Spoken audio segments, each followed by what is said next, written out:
I've always had the aspiration to cross the Edmund Pettus Bridge since I was a little kid. The stories of John Lewis crossing when he was 25 years old and then leading to the Voting Rights Act that was signed shortly thereafter, and the fact that that Voting Rights Act was passed when I was just 1 year old.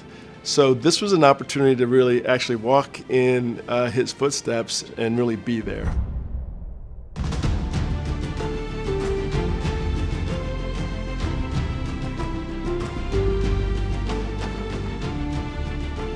To be able to actually walk that bridge and go to the museum and see exactly what they went through visually and through, some of the other means just really solidified, our responsibility to young people and to help set in the path for the future. It was an incredible experience, not only because it was motivating for me to see what one man can do, that man being Bryan Stevenson, but to experience it with this group of committed, dedicated leaders in this community was, needless to say, awe-inspiring.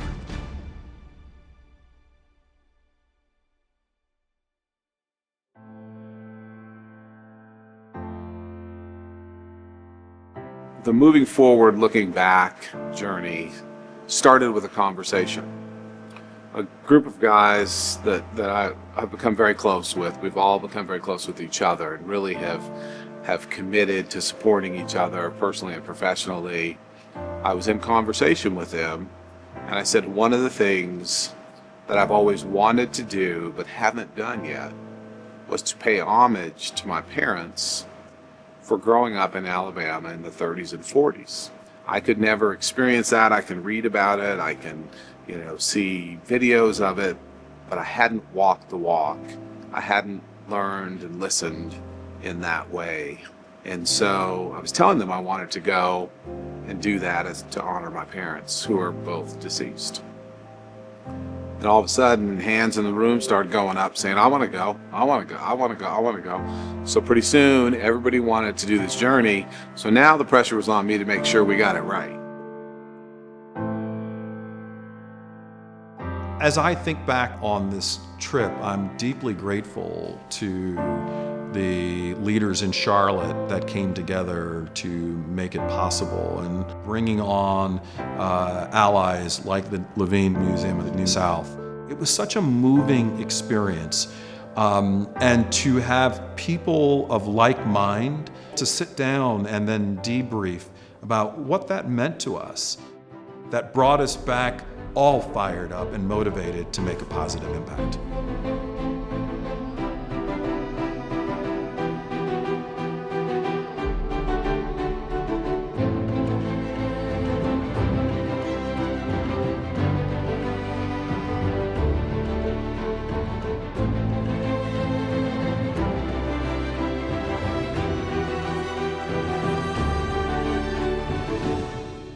The Levine Museum of the New South, it's a very special place in the museum field. It's been around for about 30 years. It's unique in the sense that it has always centered inclusive storytelling in the work that it's done. Most museums have not done this. We've centered voices that have often been left out of stories. We've tried to bring the community into the conversation. We have incredible exhibits like our Greer Heights exhibition and just general histories of the South. I would like to say that we are the premier history museum. We have done a lot in the community with fostering relationships, bringing people together to have difficult conversations at times. We're very in tune to what is going on in the community and talking about how did we get here. The Levine Museum of the New South is sort of a cultural pillar of the Charlotte community. It's really been a place that people have come to understand the history of Charlotte, where it came from, and hopefully a little bit of where it could go. How can we move forward? How can we make sure that some of the things that are not so pleasant that are going on in the community and in the world not happen here again? We do that through storytelling, through exhibitions, through special programming. We have some traveling exhibitions. So we just do a variety of things here at the museum to bring awareness around what is happening in the world, past, present, and how that is going to connect us to the future and help make the community better for everybody. Part of Charlotte as one of the major cities of the New South, and part of the aspiration of the museum as a place to really come and understand the stories of the South, as well as a story of sort of how our country is continuing to grow and evolve, was understanding broader context. And we know that the stories of the South are more than just what's happening here in Charlotte. So with this project, I had the privilege to get to know Kieth Cockrell. He was actually on the hiring committee. He was a former chair of the board of the museum. So Kieth brought me in to say, hey, can the museum play a role in helping us get, a deeper look into the history? And that began a conversation for me to reach out to people all across the South. I started to make calls into Washington, D.C. with Faith and Politics, started to call friends in Alabama. That led us to getting Joanne Bland to say yes to come and speak to the group. Just incredible conversation.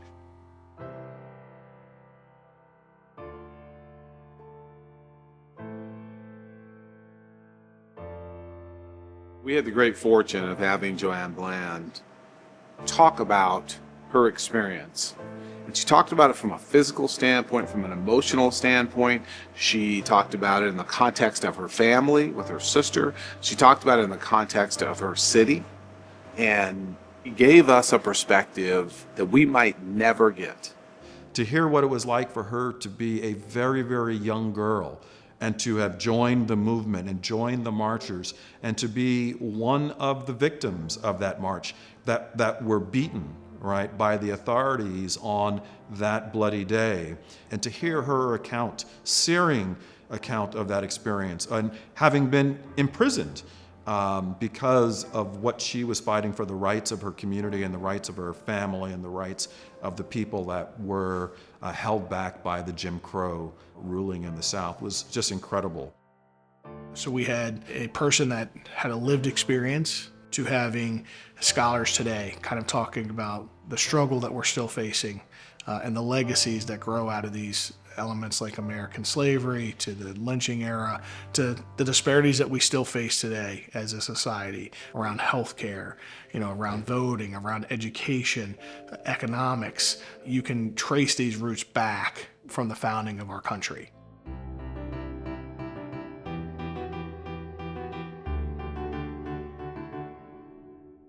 To be exactly where they were at the time it all happened, to witness the actual geography as to where it went. And when you crossed, there was nowhere to go when they were attacked on that bridge. You couldn't go over. And then when they got over to the other side, I can only imagine seeing the police on horses and the dogs. And, it really was an epiphany amongst us and really made us strengthen our resolve as to how do we ensure that there's a better today and a better tomorrow. How can we even elevate our game to create more opportunities for our community?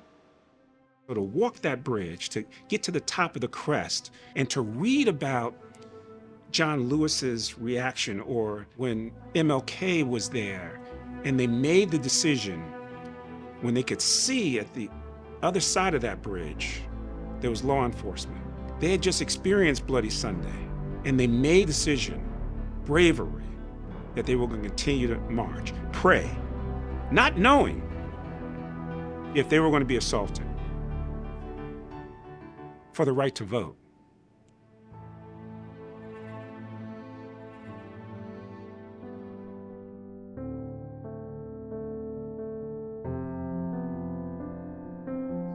I'll never forget on the plane flying into this trip, as we're landing in Alabama, I look over at Kieth and I said, Kieth, when we get to the bottom of the bridge, before we cross, will you say a prayer? Will you lead us in a prayer? And Kieth looked at me and he said, I think I can do that.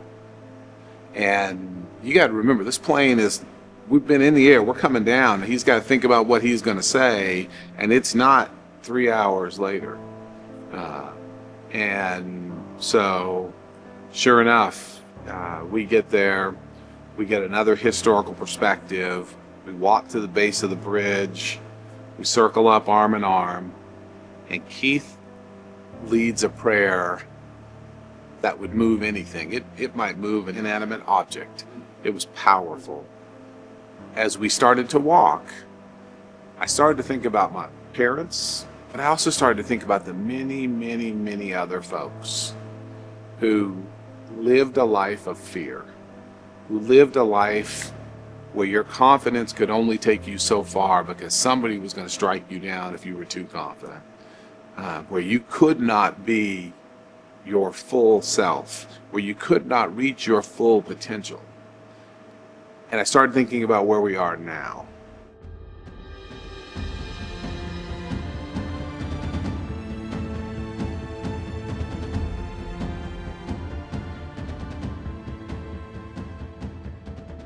To say there are zero barriers in our way now would be inaccurate. But to say that if you have a dream and you're determined enough, you can reach it, is not out of reach. That was out of reach in the past.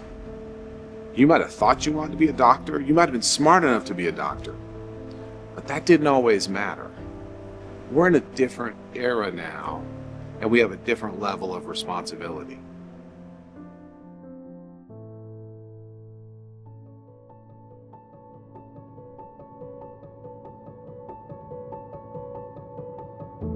So you always look back, you understand the past, you understand history, you embrace history, you appreciate history, but how do you build on that history for a better today and an even better tomorrow?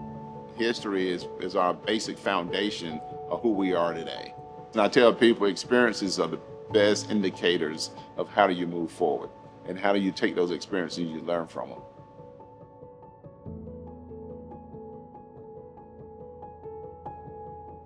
You know, it's interesting that I think lots about our future. And I think if you don't understand, and I mean fully understand our past, that you're bound to make some of the same mistakes over and over. And so part of understanding that was going and seeing. I hope that young people and people that see this documentary will say, I've got to go see that firsthand too. Because they do. They do need to take that trip to Selma and Montgomery. They do need to see the Edmund Pettus Bridge because the people that cross that bridge were their grandparents, right? This is not ancient history, and to appreciate what our forefathers have done is so, so empowering. And they will be inspired just as we were. Even though young people are fantastic, they have a lot of energy, they're not able to connect so well with things that happened in the past or they weren't around from. So being able to utilize that story and show them sights and sounds and hear interviews from people who actually lived it, who are still around, people who participated in sit-ins and marches, that will help it bring it to life for those young people. I think that would be a tangible thing that they can kind of see and listen to say, hey, you know what?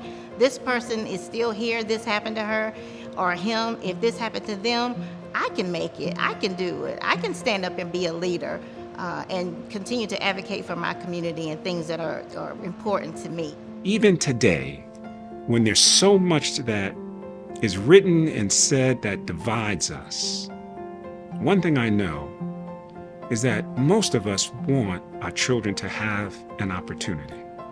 If we can come back to those common denominators that binds us together at a human level. In our history, we treated people like they weren't humans. Forget about rights and opportunity as citizens. We didn't even treat them as humans. And so I'm committed to ensuring that I know more, but others know more.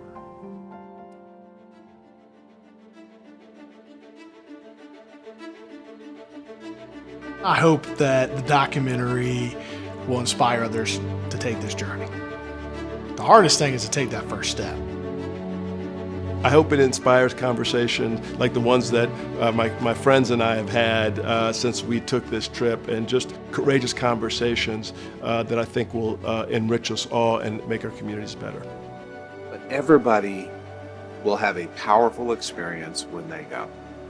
And I would encourage the idea of going with a group of people, because you need to be able to debrief. You need to be able to have some conversations that are hard conversations. Even though we were a pretty close group of friends, but we opened up with one another, and we were in a very safe space. And when you're in a very safe space, you are authentic. When you're authentic, you can speak, your mind. No one is going to judge you, and in that way, you can take the good that everybody has to say and create a really good solution for whatever you're trying to accomplish. We celebrate each other's individual success and accomplishments or recognition because of what we're doing or how we're doing it with whatever entity we may represent. But at the core, at least for me, it sets a new bar, because I'm inspired by the impact, not just the activity, the impact that these gentlemen have on our community. When you think about the brothers that were on that trip, right? They're so well known in the Charlotte region and across this country. And if you think that, wow, these folks took the time, right, to pull themselves out of their schedules, to travel with a group, to, put their phones down, to truly be in the moment, to learn from the historians, to listen to folks like Joanne Bland, to listen to the historians at the Equal Justice Initiative. I hope that leaves people with a sense of how important this history is.